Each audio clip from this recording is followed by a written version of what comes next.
Time now to bring in our pal, Anson Carter, who joins us from the ATL. Anson, thanks so much for being here. Great to talk to you. You played a lot in the World Championships as you were playing in the NHL. And the question is, when you're playing in the league, why play in the World Championships? You know, it gives you an opportunity to continue your season. A lot of times the guys that are playing the World Championships didn't get a chance to compete for a Stanley Cup. And every year when you're training in the offseason, VP, what you're trying to do is try to win a championship. And whenever your country calls and they ask you to put that, either the Maple Leaf on or that Team USA jersey on, I think it's the best interest for young players in particular to continue playing, because you want to try to train your body to be competing in May and even June. Anson, the conference finals are all set. It's been a wild playoff season.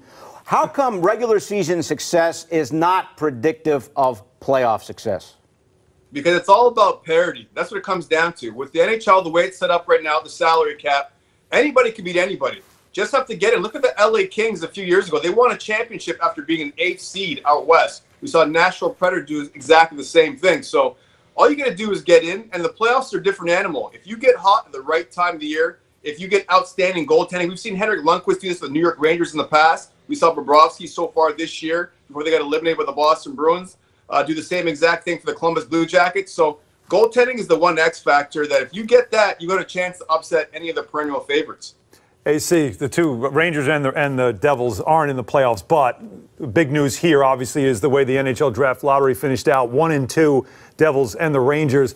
Make some news. Give me a headline. Tell me that the Devils should pass on Jack Hughes and go for the bigger Finn in Kaapo Kakko. What do you think, though? Is it just a given it's going to be 1 Hughes, 2 Kakko? Or can you see the Devils going for the bigger player?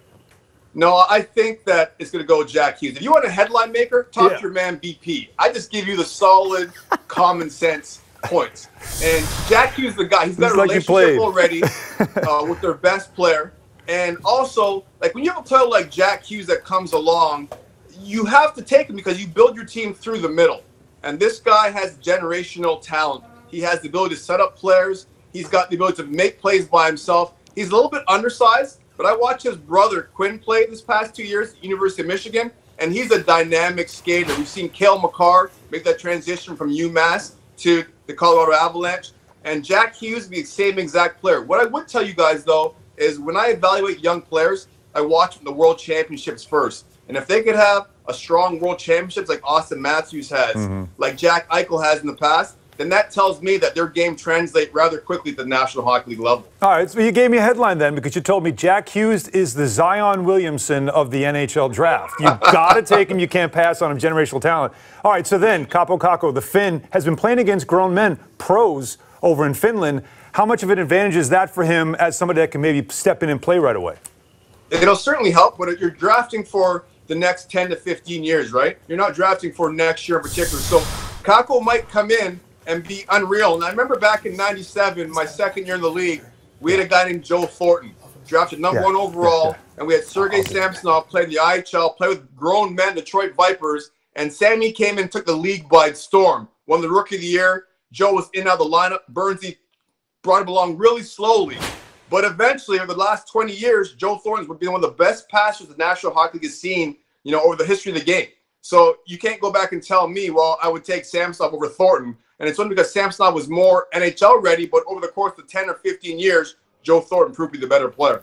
All right, Anson. So, of course, the draft's a big story, and then free agency is going to be a big factor in the NHL. And for the Islanders, they have 3 big names who are unrestricted free agents. They have Robin Lehner, the goalie, and they have Jordan Eberle and also Brock Nelson. Here's Lou Lamoriello on that situation.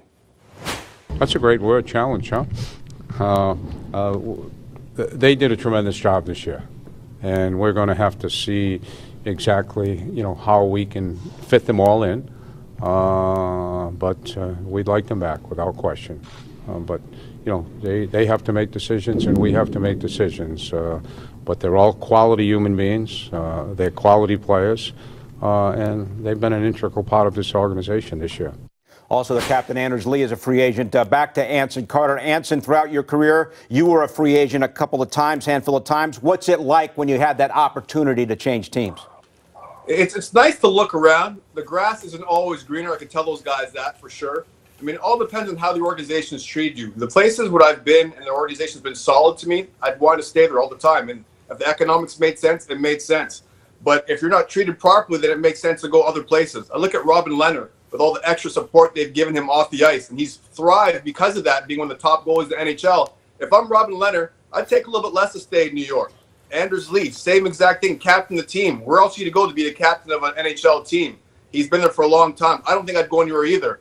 As for Jordan Eberle, maybe the numbers might not make sense to the Islanders to keep him. I'm not quite sure. Brock Nelson, the same exact thing. But they have enough good building blocks there that I would definitely keep a couple of those players. AC, I got to ask you, because I know we caught you on vacation. You got the crisp tee on right now. You're looking cool and comfortable. But I'm noticing some stuff going on behind you, including a silver bowl. What do we got happening in the background here?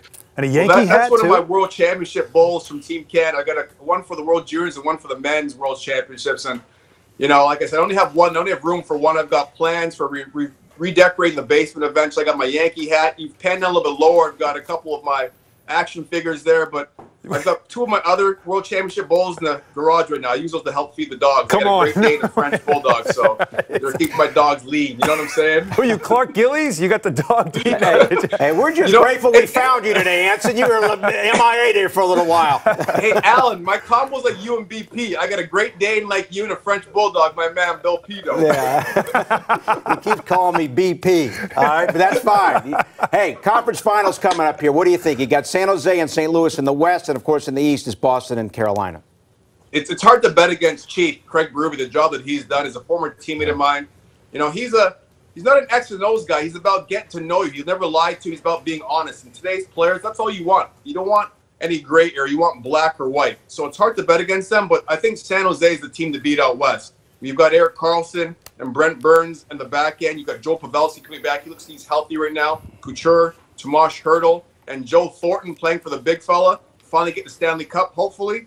It's hard to bet against those guys. And in the East, the Boston Bruins are deep, but don't sleep on the Carolina Hurricanes. They're tenacious forecheck, and their top four defensemen are very, very underrated. If Peter Mrazek can keep playing the same level, or McLean, if he comes in and plays that same level as the last series against the Islanders, which I don't think they're properly challenged by the Islanders, I think the Carolina Hurricanes could end up in the Stanley Cup final. Isn't that amazing? And that really does point to how playoffs and regular season really don't coincide. And if you have a system and everybody believes in it and it starts to work, matchups, it can lead you far, as the Hurricanes are showing. But wouldn't a really compelling matchup be Joe Thornton against the Bruins? Wouldn't that be incredible to think for him to try to get that Stanley Cup, doing it against the team that drafted him 20-something years ago?